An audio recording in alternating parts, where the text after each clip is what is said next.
Hello friends, अब हम पढ़ेंगे कि जो एसिलरेशन ड्यू टू ग्रेविटी है वो कैसे चेंज होता है। हम अगर अर्थ के ऊपर जाएंगे हाइट के साथ कैसे बदलाव होगा, और अगर अर्थ के अंदर जाएंगे डेप्थ में जाएंगे किसी गहरी खाई में चले गए तो कैसे वो चेंज होगा। That is acceleration due to gravity below and above the surface of earth.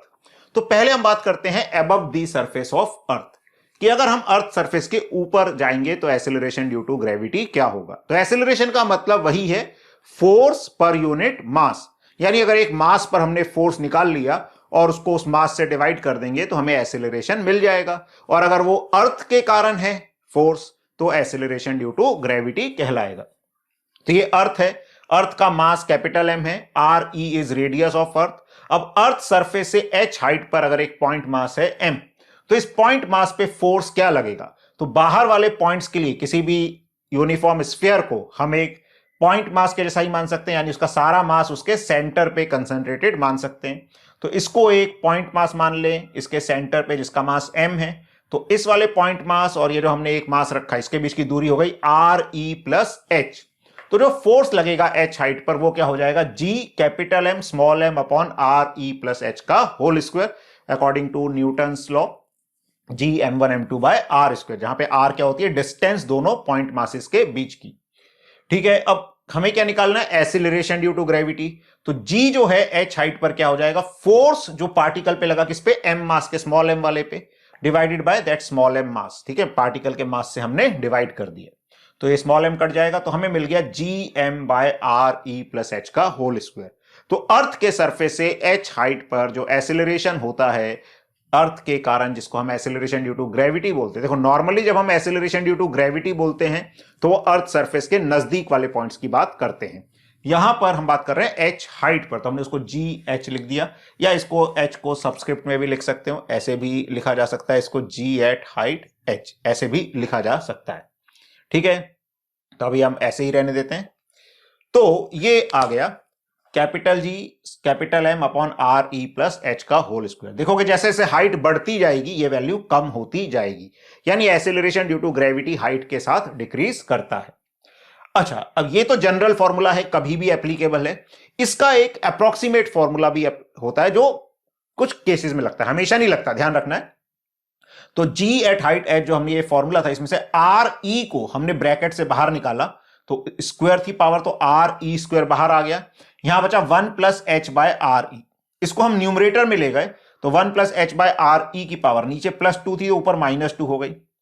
अब देखो इसमें बाइनोमियल एक्सपेंशन हम करते हैं, और बाइनोमियल एक्सपेंशन में अगर ये वाली टर्म 1 के कंपैरिजन में काफी कम होती है तो हम हायर ऑर्डर टर्म्स को नेग्लेक्ट कर सकते हैं। एक्चुअली बहुत सारी टर्म्स आती हैं बाइनोमियल एक्सपेंशन में, लेकिन अगर ये जो टर्म है 1 के कंपैरिजन में काफी कम है तो हम हायर ऑर्डर टर्म्स को नेग्लेक्ट कर सकते हैं। वही हम करते हैं कि अगर h आर ई से बहुत बहुत छोटा हो जाएगा, यानी कि h बाय आर ई 1 से बहुत बहुत छोटा हो जाएगा। अब बहुत छोटे का मतलब भाई यहां पे परसेंटेज का मतलब होता है, रेडियस ऑफ अर्थ के कंपैरिजन में रेडियस ऑफ अर्थ कितना होता है, 6400 किलोमीटर।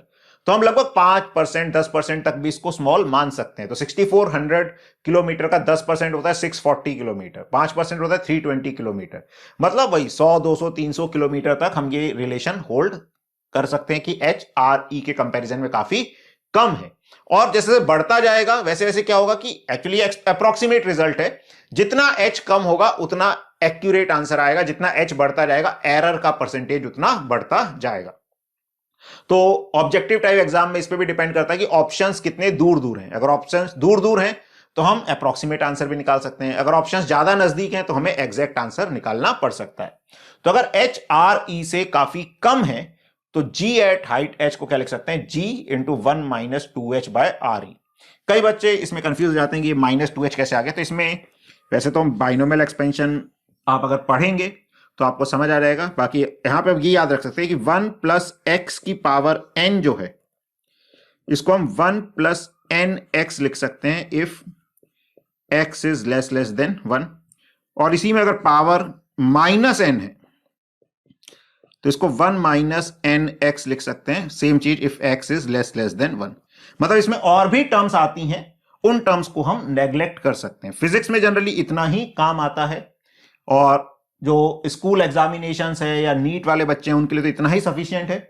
जो जेई वाले स्टूडेंट्स हैं वो मैथ में पढ़ते हैं तो उसमें थोड़ा सा और आगे की चीजें भी कई बार कुछ क्वेश्चंस में काम आ जाती हैं।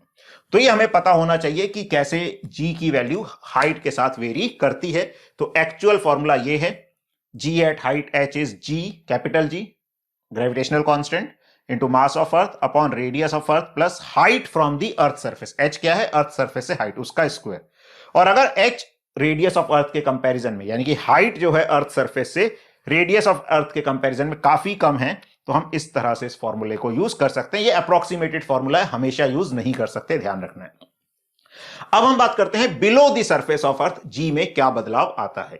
यानी कि अगर अर्थ के अंदर डी डेप्थ पे हम जा रहे हैं, मान लो कोई गहरी खाई है, कोई गहरा कुआं है, उसमें अगर हम जा रहे हैं तो क्या जी की वैल्यू सेम रहेगी या बढ़ जाएगी, कम हो जाएगी, कैसे वेरी करेगी, वो अब हम जानने की कोशिश करते हैं। तो अगर हम डी डेप्थ पे गए, वहां पे हमने एक पार्टिकल कंसीडर किया एम मास का।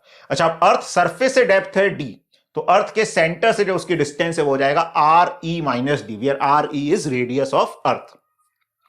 अब ये जो बाहर वाला रीजन है, इस स्मॉल स्फीयर हमने मान लिया एक, और एक बाहर वाला जो पूरे स्फीयर का ये वाला पार्ट हो गया, दो पार्ट हो गए, एक अंदर वाला स्फीयर, एक बाहर वाला स्फीयर। बाहर वाले स्फीयर को हम अगर डिफरेंट हॉलो स्फीयर्स की तरह माने तो ये वाला पॉइंट उन हॉलो स्फीयर्स के अंदर है, और हॉलो स्फीयर के अंदर किसी भी पार्टिकल पे फोर्स जीरो होता है। तो इस आउटर रीजन वाले मास के कारण इस पे कोई फोर्स नहीं होगा। इस पे जो भी फोर्स होगा वो अंदर वाले मास के कारण होगा। तो वो जो फोर्स लगेगा इस पार्टिकल पे वो क्या हो जाएगा? G M one. M one is mass of region one. Region one कौन सा है? ये वाला सिर्फ जो अंदर वाला रीजन है, this is the region one. इसके मास के कारण फोर्स लगेगा। तो G into mass of region one into mass of particle upon ये डिस्टेंस। क्यों? क्योंकि अब ये जो पार्टिकल है फर्स्ट वाले स्फीयर के तो बाहर है, और बाहर वाले पॉइंट के लिए इस स्फीयर को एक पॉइंट मास की तरह इसके सेंटर पे मान सकते हैं। तो सेंटर से इस पार्टिकल की डिस्टेंस कितनी हो गई? Are E minus D. तो ये फोर्स हो जाएगा इस स्मॉल एम वाले पार्टिकल पे। ठीक है, तो अब हमें क्या निकालना है? Mass of region one. ये जो रीजन वन है या जो स्मॉल स्फीयर है उसका मास। तो उसका मास कैसे निकलेगा कि अर्थ एक यूनिफॉर्म स्फीयर मान ले हम, तो जो उसकी डेंसिटी है वो क्या हो जाएगी? Mass of earth upon volume of earth. तो पूरी अर्थ का वॉल्यूम क्या हो जाएगा? 4/3 pi R E cube, radius of earth का cube. This is the density. और किसी भी रीजन का मास कैसे निकलता है? Density into volume. तो हमें स्मॉल स्फीयर का मास चाहिए, तो हमने इसके वॉल्यूम से मल्टीप्लाई कर दिया। इसका वॉल्यूम क्या हो गया? 4/3 पाई, और इसके रेडियस का क्यूब। इसका रेडियस क्या हो गया? Are E minus D. तो 4/3 से 4/3 कट गया, पाई से पाई कट गया। ये हमारे पास mass of this small sphere आ गया, m by capital R E cube into R E minus D का क्यूब। इसको हमने यहां पर क्या किया? सब्स्टिट्यूट कर दिया इस पे। तो क्या होगा यहां से? आर ई माइनस डी का क्यूब था, यहां पे आर ई माइनस डी का स्क्वायर था, तो वो स्क्वायर से एक स्क्वायर कट जाएगा, बचेगा क्या? Are E minus D. और ये m बाय आर क्यूब की और टर्म आ जाएगी, इस m1 को रिप्लेस करेंगे। तो हमारे पास फोर्स आ गया डी डेप्थ पे, G capital M small m upon R E cube into R E minus D. इधर से हमने आर ई बाहर निकाला ब्रैकेट से, तो ब्रैकेट में आ जाएगा 1 minus D by R E. R E से एक आर ई कट जाएगा, तो आ जाएगा G capital M small m by R E का square into 1 minus D by R E. अब हमें एक्सीलरेशन निकालना था, तो फोर्स अपॉन मास कर देंगे। किसका मास? पार्टिकल का मास, जो हमने स्मॉल m माना था।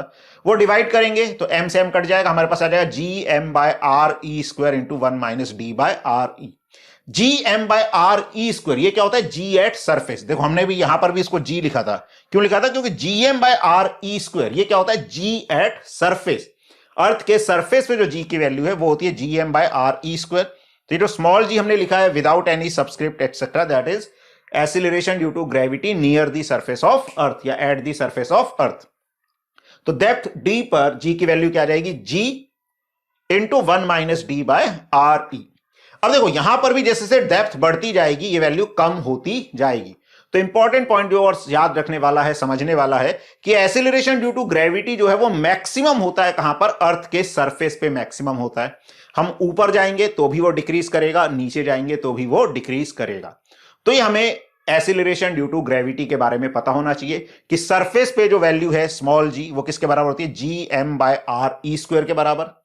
हाइट पे जाने पे वो डिक्रीज होती है। जनरली कैसे डिक्रीज होती है? इस फॉर्मूले से, G M by R E plus H का होल स्क्वायर। लेकिन अगर एच आर के कंपैरिजन में, रेडियस ऑफ अर्थ के कंपैरिजन में काफी कम है, तो उसको ऐसे लिख सकते हैं small G into 1 minus 2h by R E.